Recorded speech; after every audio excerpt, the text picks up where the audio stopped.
Crazy details were revealed about the Eagles' trade deadline moves, with ESPN insider Jeremy Fowler and Matt Bowen almost confirming that the Eagles will be making a splash at this year's trade deadline. What is that splash? Well, I'll give you everything you need to know on another episode of Eagles Digest. What's going on, guys? Alex Brooks back here on Eagles Digest to give you guys everything surrounding the Philadelphia Eagles. The Eagles are getting ready for their Week 8 matchup against the New York Giants, but the trade deadline rumors and everything surrounding the Philadelphia Eagles trade deadline does not stop here on Eagles Digest, and I'll give you more surrounding that in just a little bit. But before we get into that video, we are currently at 438 subscribers, and by the time that we get to the Giants game, our goal is to be at 500 subscribers. So you guys better hit that subscribe button, comment down below, let me know your thoughts on the Eagles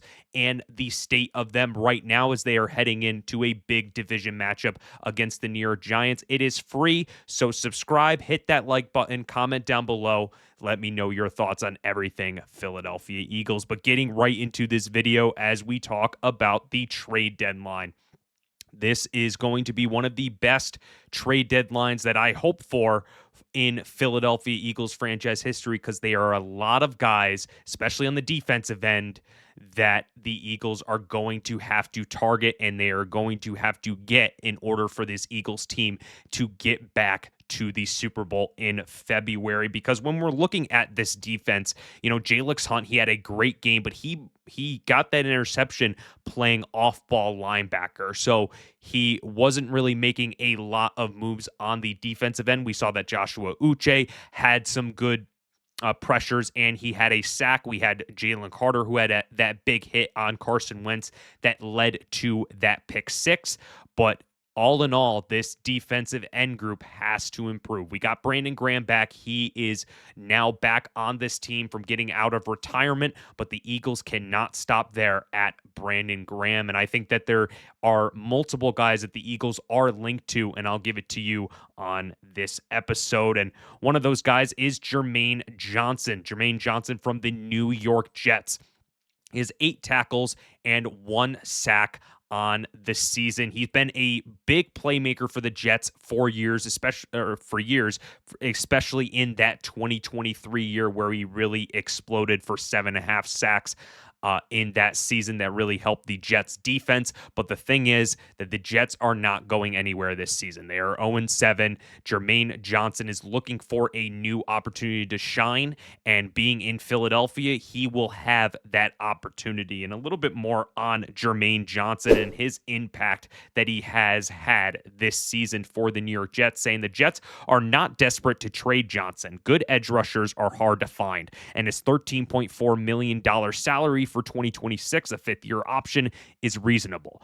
But my sense after asking around is that New York would be more willing to part with Johnson than Will McDonald if it made any move at that position. So, the Jets are definitely looking for more capital in this draft.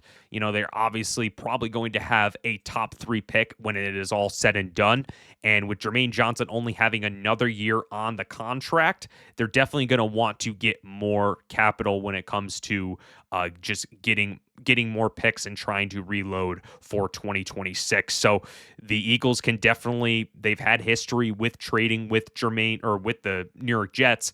They've had that relationship with Joe Douglas. Obviously, Joe Douglas is gone, but the Jets and Eagles have had that relationship before. But looking at the PFF stats for Jermaine Johnson on this season, he had an injury from week 3 to week 5, and he came back week 6 against the Denver Broncos. But looking at what he was able to do before his injury and then after his injury, he was doing really well in that Pittsburgh game. You thought that Jermaine Johnson would step back to what he was in 2023, having a really good run defensive game and a good tackling and pass rush game.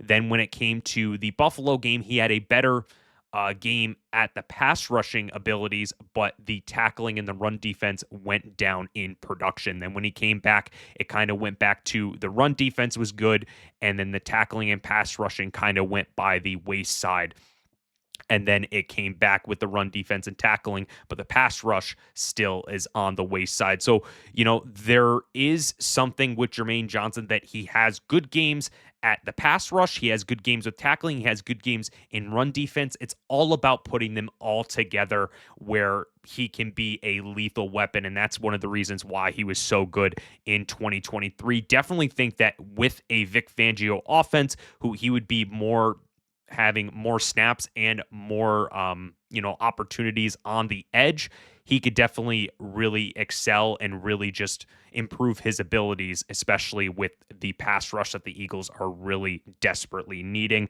And another guy that I'm going to talk about is Arden Key. He was linked to the Philadelphia Eagles by Jeremy Fowler and Matt Bowen. So far on the season, Arden Key has 2 solo tackles, 4 assisted tackles, and 1.5 sacks on the season. The one thing that we want to talk about with Arden Key is that he is on the final year of his contract. He is a free agent after the 2025 season, so you would only get a half year out of him, but he definitely has the production to go in and make some noise. And a little bit more on Arden Key, saying that from ESPN insider Matt Bowen, saying that with his length at 6'5" and short area closing speed, Key can be set up on the edge or schemed out of loaded fronts. In 5 games played this season, Key has 1.5 sacks, and he has a total of 12.5 over his previous 2 seasons. With Tennessee, Key could be viewed as a situational pass rush for a contending team. So this is something where, when we're looking at Arden Key in comparison to Jermaine Johnson is more of an every down type of player. Arden Key, as you saw from Matt Bowen, talking a little bit more about situational. So the Eagles are definitely going to have Jalen Hunt, Nolan Smith on the edge once Nolan Smith comes back, and Brandon Graham right there. So you may not need Arden Key to be that every down type of edge rusher. You're hoping for that, but he is more better in the situational type of place. He's going to be someone who is, he's very lengthy, he's tall, and he's willing to get to the quarterback in very high closing speed. And just, kind of looking at his stats so far this season and his PFF grades here, this has been something that is looking a little bit better than when you're looking at Jermaine Johnson. 70.5 in his tackling. He went from 27 to 70.5 from Denver to LA. So that is a big jump. Didn't have a great first game. Obviously, first games are really just, up and down there, but has had some up and down games, but his tackling has been his best mark from week 2 all the way to week 5. He is definitely someone that I think the Eagles can look out for a situational type pass rush, as I mentioned, but he also has, high 60 grades in the pass rushing and in the run defense that the Eagles are really going to need as well. So run defense and pass rushing kind of getting a little bit above average there is something that the Eagles are really going to want to see and look for, for their certain edge rushers. But before we get into the third guy, I want to deliver this to you. So for Eagles Digest, I want to bring it out to you guys in regards to these, trade rumors and everything like that. So my, homework for you is to present a mock trade for any player that you want the Eagles to trade for. So you can comment that down below right now. You can comment down below what a specific mock trade that you think the Philadelphia Eagles could do at the trade deadline. And then for the next video, I will look at the comments and I will take a couple of those mock trades and shout you guys out at the next video. So right now, think of a mock trade, just type it down. Think of what you're doing through this video, put it in the comments, and let me know what you guys think the Eagles should trade for at that November 4th trade deadline. I'm really excited to see what you guys are thinking of. And, moving over to the guy that everybody is really wanting right now, it is Trey Hendrickson. He is the meal ticket of this trade deadline. He is one of the best edge rushers in this game, and he's also the best guy available when you're looking at these trade deadline targets. When you're looking at Trey Hendrickson, 4 sacks on the season, 10 total tackles.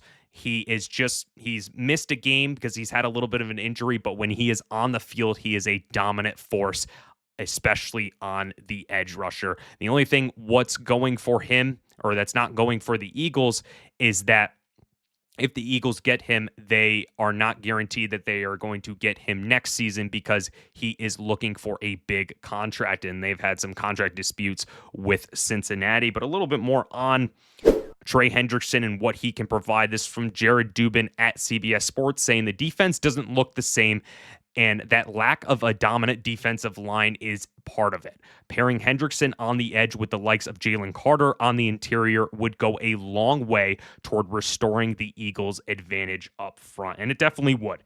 It definitely would really just have that sort of advantage that the Eagles are looking for. They're looking for that type of guy who can be an everyday or every down type of player. We've seen with Germaine Johnson, he is more of an every down player, but he has that potential. You look at Arden Key, he's more situational. Then when you look at Trey Hendrickson, he is just the bona fide star that you don't even need to hope and pray that he can do well. You just expect him every single time he steps out on the gridiron. And, looking at his PFF, it really just, says a lot about Trey Hendrickson and what he's been able to do in his age 31 season. Just having great numbers on the pass rush. It has 90.4 overall rating.